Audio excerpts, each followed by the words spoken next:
Hello friends, welcome to our YouTube channel Here in Electronics. I'm Swati and here is our next video on resistance. In the previous video, we learned about voltage and current. If you haven't subscribed to our channel yet, subscribe now for exciting electronic stuff. Resistance is a measure of opposition of current flow in a circuit.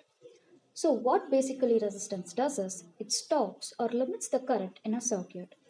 But why do we need a resistance? Assume that we have a 9-volt battery and want to turn on an LED. If you connect the battery directly to the LED, lots of current will flow through it. This current is much more than what an LED can actually handle. So the LED will gradually become very hot and burn out after a short amount of time. It's here where a resistor will come to play.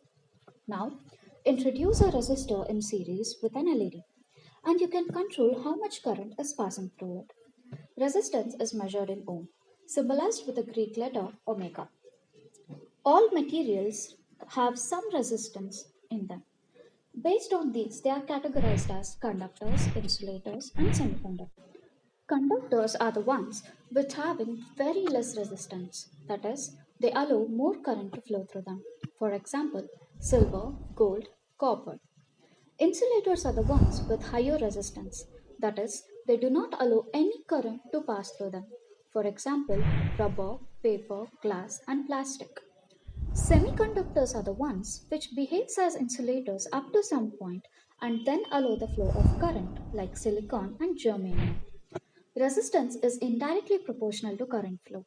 That is, higher the resistance, lower the current flow. Resistance can't be measured directly in an operating circuit. Accordingly, troubleshooting technicians often determine the resistance through Ohm's law. So, what's this Ohm's law? Ohm's law is a formula used to calculate the relationship between voltage, current, and resistance in an electric circuit. To students of electronics, Ohm's law is fundamentally important as Einstein's relativity equation is to physicists. Ohm's law states that voltage across a conductor is directly proportional to the current flowing through it, provided that all the physical conditions and temperature remain constant. Mathematically, Ohm's law can be written as voltage is equal to current into resistance, from which we can find out that resistance is equal to voltage by current. So friends, this was all about resistance. If you have any doubts regarding this, use the comment section below. Herin Electronics is a leading manufacturer of PCB boards and designs, IIoT products, and embedded systems. We also distribute electronic components all over India in reasonable prices. Do visit our website www.herin.in and all our social media using the links given below in the description box. Thank you.